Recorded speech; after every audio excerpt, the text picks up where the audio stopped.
Hello guys, आपका मेरे channel smart study में स्वागत है। आज हम क्लास 9th का हिंदी का मिड टर्म एग्जामिनेशन का क्वेश्चन पेपर देखते हैं। तो आइए स्टार्ट करते हैं। मेरे चैनल पे सभी सब्जेक्ट के सैम्पल पेपर और क्वेश्चन पेपर आपको यहाँ पर मिल जाएंगे। तो सबसे पहले एक पैराग्राफ दिया गया है और उससे रिलेटेड क्वेश्चंस दिए गए हैं। फटाफट हम क्वेश्चन को जो पैराग्राफ है उसे रीड करते हैं। सेला चावल बनाने की एक तकनीक बाकी देशों से हमारे देश से ही की गई है। पहले धान को पानी में भिगोया जाता है, फिर छान कर उसे गर्म कर भाप में देकर गर्म करते हैं, उसके बाद सुखा लेते हैं, फिर कूटा कड़ा छिलका अलग कर देते हैं। इस तरह चावल को ऊपरी तरह से पकी होकर मूसल या मील की कुटाई के बाद चिपकी रहती है। इससे चावल में पीलापन के लिए शीशे सी चमक आ जाती है। बाकी चावलों में सेला चावल बहुत ही कड़ा भी होता है, पौष्टिक भी, लेकिन सेला चावल बनाने से भारतीय तरीके का महत्व दुनिया भर में बहुत समझा जाता है। 1882 में एक जापानी जहाज 9 महीने के लिए समुद्र के बाद वापस आया तो 276 कर्मचारी 25 की मौत हो चुकी थी, बाकी की हालत भी खराब थी। पता चला कि जहाजियों से रोज 3-4 बार चावल उबाल कर खाई। यह मील का चावल था, पॉलिश वाला, यानी पौष्टिक परत उतरी हुई थी। दिनों दिन जावा और मलेशिया में जहाजियों में यहाँ बीमारी पाई गई। बेरी कहा गया। सिहली भाषा में इसका मतलब होता है कि बेहद कमजोर। हाथ पैर की मांसपेशियां इतनी ढीली हो गई थी कि चलना फिरना दुर्लभ हो गया था। वास्तव में मील में चावल की सफेदी बढ़ाने के चक्कर में उसमें विटामिन उतर जाते हैं। विटामिन बी का नाम दिया जाता है। मील का चावल खिलाने पर मुर्गियां बीमार पड़ गई। अब उन्हें मेला चावल खिलाया गया, वह ठीक हो गई। इस खोज में विटामिन का नाम भी किसी भी चीज़ का पता नहीं था। डच वैज्ञानिक आइखमेन ने इसके बारे में सबसे पहले खोज की थी। मरने से पहले 1929 में इसी काम में नोबेल पुरस्कार से सम्मानित भी किया गया था। 1947 में फिलिप्सीन की बेरी रोग से 24,000 मौतें हुई। सेला चावल बांटा गया और तो पौष्टिक चावल को बांटने से 21 महीने में बेरी रोग गायब हो गया। चावल के मुकाबले सेला चावल ज़्यादा फाइबर, प्रोटीन, विटामिन बी होता है। सेला चावल खाने के बाद रक्त में ग्लूकोज तेजी से नहीं बढ़ता, इसलिए मोटापे और डायबिटीज जैसे स्थिति में भी परिस्थितियों में सफ़ेद चावल के मुकाबले सेला चावल कुछ बेहतर है। तो सेला चावल के बारे में यहाँ पे बताया गया है। अब यहाँ से क्वेश्चन देखते हैं। सेला चावल से विश्व का परिचय किस देश ने कराया? भारत ने। बेरी का रोग सिंहनी भाषा में अर्थ होता है दुर्लभ। नेक्स्ट देखते हैं क्या कहा गया है, यहाँ पे ध्यान से पढ़ते हैं। जब उन्हें सेला चावल खिलाया गया तो वह ठीक हो गई। गद्यांश में इस कथन के पक्ष में कौन सा तर्क सही है? मुर्गियों के बीमार पड़ने का कारण मील का चावल था। मील के चावल के पोषक तत्व कम हो गए थे। मील के चावल से मुर्गियाँ ठीक हो गई थी। तो देखो फर्स्ट एंड सेकंड दोनों से एक ही, जब उन्होंने मील का चावल खाया तो वो बीमार पड़ गई थी और कमजोर हो गई थी। नेक्स्ट देखते हैं कथन, और कथन हमको देखना है क्या है। कथन यहाँ पर क्या है? सेला चावल, एक सेकंड, यहाँ पे देखो क्या कहा गया है। कथन पढ़ते हैं पहले। सेला चावल मोटापे और डायबिटीज़ को नियंत्रित करने में बेहद साबित हो रहा है। सेला चावल खाने से रक्त में ग्लूकोज नहीं बढ़ता है। तो देखो ए सही है और उसकी व्याख्या भी सही करे, तो सी ऑप्शन यहाँ पे सही हो जाएगा। अभी ए भी सही है और सी उसकी व्याख्या सही करे। पैराग्राफ में से क्वेश्चन है ये आपको, तो ग्रामर पार्ट बहुत ज़्यादा आपके आता है, उसको अच्छे से आप कर लीजिएगा। प्रस्तुत गद्यांश में सेला चावल डैश के प्रकाश डाला गया, इतिहास और विशेषता पर। किस पर प्रकाश डाला गया? इतिहास और विशेषता पर। अब यहाँ पर एक पद्यांश दिया गया, काव्यांश दिया गया है, जिसे रीड करते हैं, फिर क्वेश्चंस को सोल्व करेंगे। रंग रंग के रूप हमारे अलग अलग है, क्यारी क्यारी, लेकिन हम सब मिलकर इस उपवन की शोभा सारी। एक हमारा माली, हम सब एक रहते नीचे गगन में, हम सब सुमन एक उपवन के। सूरज एक हमारा, जिसकी किरणें उसकी कली खिलाती। एक चांद चांदनी जिसकी हम सबको नहलाती। मिले हैं एक स्वर हमको भंवरों के मीठे गुंजन के। हम सब सुमन एक उपवन के, कांटों से मिलकर हमने हंस हंस कर है जीना सीखा। एक सूत्र से बंधकर हमने हार गले का बनना सीखा। सबके लिए सुगंध हमारी, हम श्रृंगार धनी निर्धन के, हम सब सुमन एक उपवन के। सुमन का मतलब यहाँ पे पुष्प है, फूल है। अब हम क्वेश्चन देखते हैं क्या कहा गया। उपवन की शोभा किस बात से है? रूप और क्यारियों की विविधता से। एक जैसा रंग होने से, एक जैसा रूप होने से, सुगंधित हवा होने के। रूप और क्यारियों की विविधता में कि अलग अलग तरीके के फूल यहाँ पर लगे हुए हैं। नेक्स्ट देखिए, मिले एक स्वर से हमको है भाव का अर्थ है सबके विचार में एकता होना। अलग अलग विचारों में क्या होना? एकता होना। नेक्स्ट कथन, और कथन दिया गया है। कथन क्या है? कांटों से मिलकर हम सब ने हंस हंस कर है जीना सीखा। सब मिलकर कठिनाइयों का मुस्कुराकर सामना करते। तो देखो यहाँ पे भी ये दोनों ही स्टेटमेंट सही हो जाएगी। तो यहाँ पर सी आंसर, कथन और कारण दोनों ही सही है। हम सब सुमन एक उपवन में। उपवन किसे कहा गया? उपवन यहाँ पर कहा गया है देश को। कहाँ किसे कहा गया? देश को कहा गया। भाई हम सब एक ही देश के निवासी हैं और हमें मिलकर रहना चाहिए। आपको गुणों में सबका हित करना कविता की पंक्ति का आशय है। सबके लिए सुगंध हमारी, अपने गुणों से सबका हित करना। मतलब खुशबू क्या करती है? निकलती फूल से, लेकिन सभी उसको अच्छे से ले सकते हैं, सूंघ सकते हैं ना, तो सबके लिए सुगंध हमारी। नेक्स्ट देखो क्या है, उपसर्ग और प्रत्यय से रिलेटेड है। भरपूर में उपसर्ग बताइए, तो भर यहाँ पे क्या हो जाएगा? उपसर्ग हो जाएगा। सुंदरता में प्रत्यय बताइए। प्रत्यय क्या होता है? जो शब्द के पीछे लगता है। उपसर्ग क्या होता है? जो शब्द से पहले लगता है। तो ता यहाँ पे क्या हो जाएगा? प्रत्यय हो जाएगा। पराजय में मूल शब्द और उपसर्ग बताइए। तो देखो यहाँ पे परा प्लस जय यहाँ पे क्या हो जाएगा, परा मूल उपसर्ग हो जाएगा और जय यहाँ पे मूल शब्द हो जाएगा। नेक्स्ट देखते हैं, निम्नलिखित वाक्यों में प्रत्यय के गुण पहचान कर नीचे दिए गए विकल्पों में सही उत्तर हमें लगाना है। देखो क्या कहा जा रहा है, प्रत्यय शब्द के प्रारंभ में लगते हैं, नहीं लगते। प्रत्यय शब्द के अंत में लगते हैं, सेकंड सही हो जाएगा। प्रत्यय लगने के बाद शब्द के अर्थ में परिवर्तन आता है, बिल्कुल प्रत्यय लगने के बाद शब्द की परिवर्तन नहीं रहता। देखो दो ही सही है, सेकंड और थर्ड यहाँ पे सही होगा। जब भी कोई प्रत्यय लगता है तो शब्द के अंत में लगता है और उसके अर्थ में परिवर्तन भी आ जाता है। नेक्स्ट देखिए यहाँ पे क्या कहा गया, हमें कुछ शब्द हैं, इनको इन्हें मिलान करना है। जैसे घबराहट, तो हट यहाँ पे थर्ड सही हो जाएगा। लिखाई, आई यहाँ पे सही हो जाएगा। डाक खाना यहाँ पे प्रत्यय हो जाएगा। तो देखो सेकंड आंसर हमारा सही है, फर्स्ट का थर्ड, सेकंड का सेकंड एंड थर्ड का फर्स्ट। अब हमारा समाज से रिलेटेड क्वेश्चन है, देशभक्ति समास पद का समास विग्रह हुआ, देश के लिए भक्ति। देश में भक्त, देश को भक्त, देश पर भक्त नहीं, देश के लिए भक्ति। उसके बाद त्रिभुज समस्त पद में समास होगा। तो देखो जब भी ये कुछ ट्रिक्स समझ लो, जब भी कोई क्या आता है संख्यावाची से तीन भुज है जिसकी, तीन भुजा है जिसकी, त्रिभुज होता है ना, तीन भुजा है जिसकी। तो देखो जब भी कोई संख्यावाची शब्द आता है तो उसमें द्विगु समास, द्विगु को कैसे याद रखोगे, द्वि मतलब भी दो होता है, तो उसी से बन जाएगा द्विगु समास। तो यहाँ पे सी आंसर करेक्ट हो जाएगा। नेक्स्ट देखते हैं, जिस समास में दोनों पद प्रधान होते हैं, जैसे कि देखो राधा रानी, तो ये देखो राधा भी प्रधान है, रानी भी प्रधान शब्द है, मेन शब्द है ना। तो ऐसे शब्द जिसके बीच में एक तो योजक चिन्ह लगता है इस तरीके का, जैसे मोटा पतला, और क्या हो जाएगा इसके अलावा, जैसे हो जाएगा कि माता पिता, तो इन शब्द को हम क्या कहते हैं, द्वंद्व समास। इसमें समास कौन सा होता है, द्वंद्व समास। नेक्स्ट देखो क्या कहा गया है, निम्नलिखित में से द्वंद्व समास हमें छांटना है। तो द्वंद्व समास का होता है कि इसके अंदर निशान लगता है। तो देखो पाप एंड पुण्य, गुण एंड दोष, तो फर्स्ट एंड थर्ड यहाँ पे क्या हो जाएगा, सही हो जाएगा। नेक्स्ट देखो क्या कहा गया, सुमेलित करना है हमको यहाँ पर। तो नीलकंठ, नीला है कंठ जिसका, तो यहाँ पे जब भी भगवान का नाम आता है तो वो बहुब्रीहि समास होता है। ये थोड़ा आपको हिंट मिल जाएगा, जब भी भगवान का नाम आएगा तो वो क्या हो जाएगा, यहाँ पे बहुब्रीहि समास। रसोई घर में तत्पुरुष समास हो जाएगा। चार पाई मतलब कि जिसकी दो, मतलब चार मतलब संख्या आ गया, संख्या जहाँ पर आएगा द्विगु समास। तो थर्ड आंसर यहाँ पे क्या हो जाएगा, सही हो जाएगा।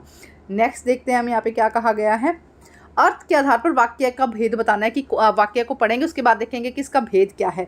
वाक्य का प्रकार बताइए, कुछ कौन सा है। मैंने पतंग नहीं उड़ाई, जब भी नहीं साउंड आती है सेंटेंस में, नहीं, मत या इस तरह का ना लगता है तो वो क्या होता है, निषेधवाचक। कैसा हो जाता है, निषेधवाचक। तो यहाँ पे नहीं दिखाई दे रहा है, इसका मतलब बिना देखे फटाफट लगा दो, निषेधवाचक। सेकंड वाक्य, वाह तुमने ऑनलाइन खरीदारी करना सीख लिया। जब भी ये विस्मय बोधक का निशान, ये जो निशान होता है, देखो यहाँ पे मैं आपको हाईलाइट करके दिखाती हूँ, ये जो निशान है ना, ये वाला निशान, ये विस्मय बोधक का होता है। जब भी विस्मय बोधक निशान आता है तो वो वाक्य भी विस्मयवाचक बन जाता है। तो ए आंसर हमारा यहाँ पर सही हो जाएगा। नेक्स्ट देखते हैं, आज मेट्रो धीरे चल रही है, इस वाक्य को प्रश्नवाचक में किस तरह से लिखा जाएगा। तो देखो सीधा विधानवाचक सेंटेंसेस को चेंज करना है। तो क्या आज मेट्रो धीरे चल रही है, तो ए आंसर हमारे यहाँ पर सही हो जाएगा। नेक्स्ट देखते हैं, वाक्य का प्रकार बताइए। अपनी साइकिल धो लो। तो देखो जब इसलिए क्या है, एक आदेश दिया जा रहा है, कुछ काम करने के लिए कहा जा रहा है, आज्ञा दी जा रही है ना। तो आज्ञा मतलब कि आदेश देना, तो कोई काम कहना, तो आज्ञावाचक। ये कैसा हो जाएगा, आज्ञावाचक। इच्छावाचक वाक्य का उदाहरण, इच्छा मतलब कि कोई मन में कामना हो, उसे हम क्या कहते हैं, इच्छावाचक कहते हैं। जैसे कि तुम बाहर खाना मत खाओ, ये तो नहीं होगा, निषेधवाचक होगा। नीम का पेड़ बहुत गुणवान होता है, तो ये भी नहीं होगा। क्या तुमने ताजमहल देखा, ये प्रश्नवाचक हो जाएगा। सफलता तुम्हारे कदम चूमे, तो हम किसी के लिए अच्छा इच्छा रख रहे हैं ना भी, सफलता तुम्हारा कदम चूमे, तो सी आंसर यहाँ पे क्या हो जाएगा, सही हो जाएगा। नेक्स्ट देखते हैं, अलंकार। हमें अलंकार से रिलेटेड क्वेश्चन है। देखो क्या है, मुख चंद्रमा सा सुंदर है। तो देखो जब भी क्या कहा जाता है, किसी व्यक्ति की तुलना आसमान या प्रकृति, चंद्रमा, चांद, सितारों से की जाती है, तो उसे उपमा देना कहते हैं, मतलब उसकी बहुत ज़्यादा तारीफ करना, उपमा। तो ये कैसा अलंकार हो जाएगा, उपमा अलंकार। उसे उपमा दे रहे हैं हम कि चांद के समान है, इतनी उपमा, मतलब उसकी प्रशंसा करना, बहुत बड़ी प्रशंसा करना, तो वो हो जाता है उपमा अलंकार। चारु चंद्र की चंचल किरणें, देखो चय की पूर्णावृत्ति हो रही है बार बार में, आप देखो चारु चंद्र की चंचल किरणें। तो जब भी किसी एक वर्ण की बार बार पूर्णावृत्ति होती है तो वो अनुप्रास अलंकार होता है। कौन सा, तो थोड़ा याद करना पड़ेगा। जब भी किसी वर्ण की चय कै किसी भी वर्ण की बार बार पूर्णावृत्ति होती है, बार बार आता है, तो वो कौन सा अलंकार होता है, अनुप्रास अलंकार। नेक्स्ट देखते हैं, पायो जी मैंने राम रतन धन पायो। तो देखो यहाँ पे क्या हो जाएगा, रूपक, यहाँ पे क्या हो जाएगा, रूपक अलंकार हो जाएगा। ठीक है, नीचे देखो उपमा अलंकार का हमें उदाहरण देना है। नीचे उपमा अलंकार कौन सा होगा, नील गगन सा शांत हृदय सो रहा है, अपलग्नम नियन नयन निशाल, कालंदी कुल कलम की डारन, काली घटा का घमंड घटा। तो ए आंसर नील गगन सा शांत हृदय। देखो हृदय की कल्पना किससे की जा रही है, नील गगन से की जा रही है, तो नील गगन सा शांत हृदय था सो रहा, ये हो जाएगा इसका आंसर। नेक्स्ट देखो, जब किसी पंक्ति में एक वर्ण, अभी मैंने बताया वर्ण बार बार में आता है, जैसे कै बार बार में आ रहा है, चे भी बार बार में आता है, तो उसे हम अनुप्रास अलंकार कहते हैं। अब नेक्स्ट देखते हैं, यहाँ पर पैराग्राफ दिया गया, उसी से रिलेटेड क्वेश्चन है, ये आपके बुक में से दिया गया है। वस्तु परिधान की दुनिया में आइए, जगह जगह बुटीक खुले हैं, नई डिज़ाइन के परिधान बाजार में आ गए हैं, ये ट्रेंडी है, महंगे भी हैं। पिछले वर्ष इस वर्ष शर्म की बात थी, काम 50-60 हज़ार में काम चल जाता, लाख 1.5 लाख भी पढ़ी ले सकते थे। संगीत समझ हो या ना हो किंतु म्यूजिक सिस्टम ज़रूरी है, कोई बात यदि उसे पता चल न सके, कंप्यूटर खरीदे भी जाते हैं, महज दिखावे के लिए, खरीदने वालों की संख्या कम है, खाने के लिए 5 सितारा होटल। तो इस तरह का पूरा पैराग्राफ दिया गया, आप रीड कर लो अच्छे से इसको। ठीक है, अब यहाँ पे क्या क्वेश्चन है उनको देखते हैं। वस्तु और परिधान की दुनिया में किसे शर्म की बात माना जाता है, पिछले वर्ष के वस्त्रों का इस वर्ष न करने में। क्या है, पिछले वर्ष के वस्त्रों का प्रयोग इस वर्ष न करने में। देखो क्या कहा गया, वस्तु और परिधान की दुनिया में किसे शर्म की बात माना जाने लगा है। देखो क्या कहा जा रहा है यहाँ पे, तो देखो कि यहाँ पे ये आंसर बी सही होगा कि पिछले वर्ष के वस्त्रों का प्रयोग इस वर्ष करने में शर्म की बात लगती है, कि भाई शर्म की बात है, अभी पिछले साल के वस्त्र जो हैं वो इस साल पहने जाएं। घड़ी पहले समय दिखाती थी, पंक्ति का आशय क्या है, घड़ी या प्रतिष्ठा के लिए दाम देकर खरीदी जाती है। पहले क्या था, घड़ी सिर्फ समय देखी जाती थी कितने की भी, आजकल देखी जाती है कितनी महंगी घड़ी पहनी है, तो वो क्या है, प्रतिष्ठा के लिए दाम देकर देखी जाती है। 5 सितारा अच्छे अस्पताल इलाज और सुख सुविधाओं के अतिरिक्त क्या क्या प्रदान करते होंगे, तो दूसरों के सामने गर्व करने का भी अक्सर, भाई ऐसे कहते हैं वो तो उस हॉस्पिटल में एडमिट है, तो मतलब या ऐसे कहते हैं गवर्नमेंट हॉस्पिटल में है, तो उसे लगेगा कि अरे एकदम ऐसा ही है। तो बड़े गर्व की बात कब होते हैं, बताने के लिए कि उसको इस हॉस्पिटल में उसका ट्रीटमेंट करवाया गया। नेक्स्ट देखो क्या कहा जा रहा है, अमेरिका और यूरोप के कुछ देशों में मरने से पहले एक अपने अंतिम संस्कार और अनंत विश्राम का प्रबंध कैसे किया जाता है, पैसे चुकाकर। अमेरिका और यूरोप के कुछ देशों में मरने से पहले ही अपने अंतिम संस्कार और अनंत विश्राम का प्रबंध कैसे किया जाता है, पैसे चुकाकर। अच्छा, उपयुक्त गद्यांश में क्या कहा गया, दिखावे, क्या कहा गया है कि दिखावे पर संस्कृति पर व्यंग करता है। दिखावा कि किस तरह से दिखावा, हमें सिर्फ आज की दुनिया में दिखावा ही रह गया, सिर्फ दिखावा ही। ठीक है, नेक्स्ट देखते हैं, क्षितिज से लिया गया है, 2 बैलों की कथा पाठ का प्रतीकात्मक संदेश क्या है, अंग्रेजों से स्वतंत्रता का प्रयास की। क्या किया गया है, अंग्रेजों ने क्या किया है, स्वतंत्रता का, अंग्रेजों से जो भारत पराधीन था स्वतंत्रता का विकास या उसका प्रयास कैसे किया गया है। निम्नलिखित में से कौन सी तिब्बती समाज की विशेषता नहीं है, यहाँ जात पात और छुआछूत नहीं है तिब्बत में। ठीक है, उसके बाद यहाँ पे एक पद्यांश दिया गया है जिसे थोड़ा सा पढ़ते हैं, उसके बाद इसके आंसर देखेंगे। या लकुटी अरु कमरिया अब राज तिहुपुर को तजिडारो, 8 सिद्धि नवोनिध के सुख नंदन की गाय चराई बिसारो, रसखान कबो इन आँखिन सोब्रज के बनताड़ तगाड़ तड़ाग निहारो, कोटिक एक कदलोत की धाम करील के कुंजन ऊपर बारो। देखो अब इसमें से क्वेश्चन है, कवि ग्वालों को किन चीज पर तीनों लोगों का राजपाट त्यागने के लिए कहता है, लाठी और बंसल, मतलब लाठी और कंबल अगर उसे मिल जाए कृष्ण भगवान का तो वो तीनों लोगों को त्याग सकता है। नेक्स्ट, कवि 8 सिद्धियों और 9 निधियों का सुख किसके लिए छोड़ना चाहते हैं, नंद की गायों चराने के लिए, नंद की गायें अगर मिल जाएंगी तो वो सबको छोड़ देंगे। नेक्स्ट देखो क्या है, निम्नलिखित में से किस पंक्ति में कवि वन बाग और तालाब को निहारने की बात करता है, ब्रज के वन बाग तगाड़ निहारे, ब्रज के वन बाग तगाड़ निहारे, मतलब कि कवि ब्रज के वन बाग और तालाब को निहारने की बात करता है। कवि द्वारा ब्रज की कांटेदार झाड़ियां भी पसंद है करना दर्शाता है, कवि ब्रज की प्रत्येक वस्तु से प्रेम करता है, मतलब उससे कांटेदार झाड़ियों से भी नहीं दिक्कत, क्योंकि वो क्या करते हैं, उनकी हर एक जगह से क्या करते हैं, प्यार करते हैं। उपयुक्त पद्यांश में परिलक्षित भाव में किस श्रेणी में रखा गया है, भक्ति में। किस में रखा गया है, भक्ति में। अब हम देखते हैं क्षितिज के कुछ बहुविकल्पी प्रश्न है। कबीर के अनुसार ईश्वर कहाँ वास करता है, मनुष्य के भीतर। गोपियाँ किस दशा में अपने कानों पर उंगलियां रखने की बात कहती है, कृष्ण की मुरली की धुन बजाने पर। क्या कहते हैं, गोपियाँ किस दशा में कि भाई उनकी रंग में रंग जाएंगे, इसलिए उन्होंने कहा जब भी कृष्ण मुरली बजाते हैं तो वो क्या करेंगे, अपनी कानों पर उंगलियां रख लेंगे। अब यहाँ पे हमें कुछ गद्यांश के प्रश्न दिए गए हैं जिससे हम रीड करते हैं, फिर उनके आंसर्स करेंगे। तो सबसे पहले सभी क्वेश्चन को इकट्ठा रीड करते हैं।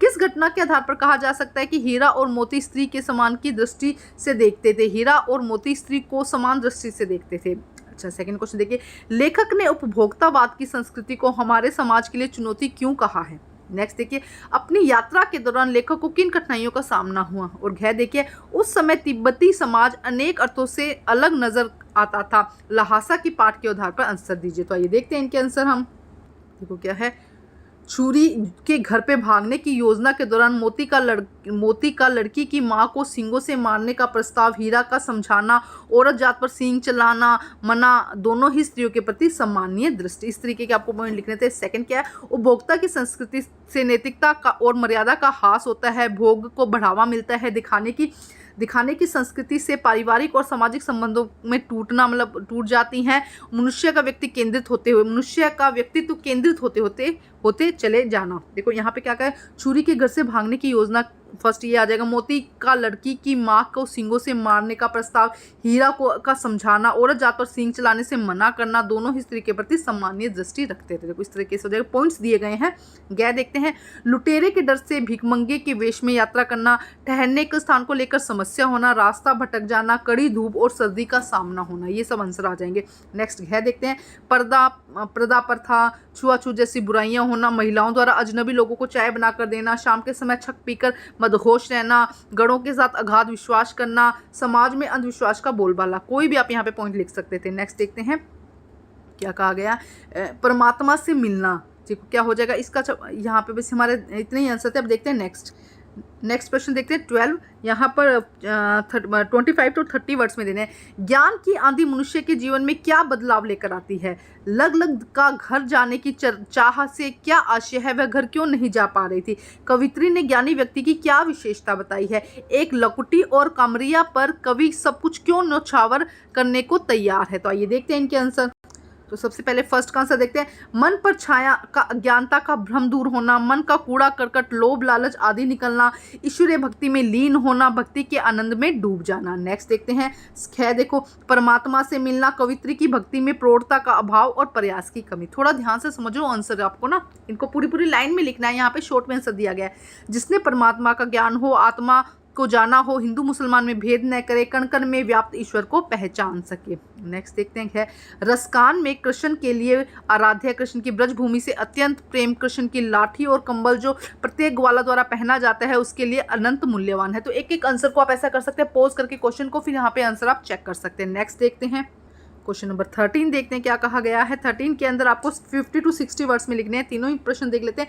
लिखने की इच्छा और कलम का अभाव होने पर भी लेखक ने अंत में संतुष्ट क्यों हो गया, इस जल प्रलय के आधार पर आपको बताना है। बाढ़ की सही जानकारी लेने और बाढ़ का रूप देखने के लिए लेखक क्यों उत्सुक था? खरीद बिक्री बंद हो चुकने के बाद भी पान की बिक्री अचानक क्यों बढ़ गई?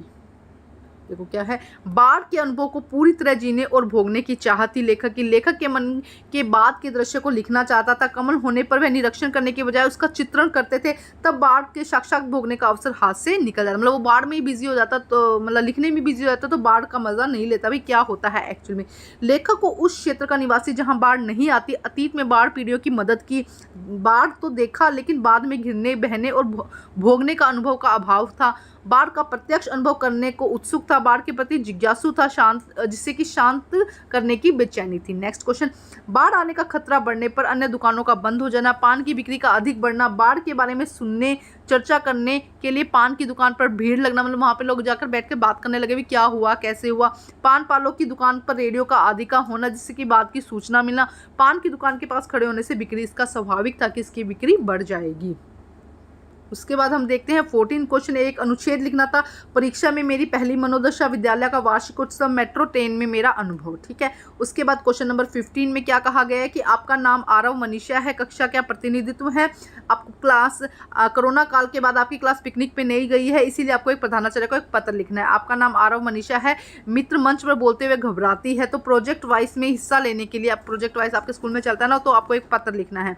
प्रश्न नंबर 16 देखिए, एक लघु कथा लिखनी है जिसमें विद्यालय से घर आना, जाना, मित्र का दुर्घटनाग्रस्त हो जाना, अस्पताल पहुंचाना और अपराधी को पुलिस पहुंचाना। या आपका नाम अमरदीप या निम्रत है, कई दिनों से आपके घर के सीवर का पानी भरा हुआ है, इसीलिए आपको क्या लिखना है, एक शिकायत पत्र लिखना है। प्रश्न नंबर 17 देखिए क्या कहा गया है, दो मित्रों के बीच में संवाद लिखना है आगामी परीक्षा, जो आने वाली परीक्षा है उसके रिलेटेड। या आप इकबाल और अलीशा है, आपको विद्यालय की छुट्टी के समय कोई खोई हुई डायरी मिलती है, इसकी सूचना आपको सूचना पत्र पर देनी है 800 शब्दों में। तो ये एग्जैक्ट पेपर नहीं आएगा, लेकिन हाँ बहुत सारे क्वेश्चन इसमें से रिपीट होने के चांसेस है, अच्छे से आप समझ के जाइए। Thank you guys.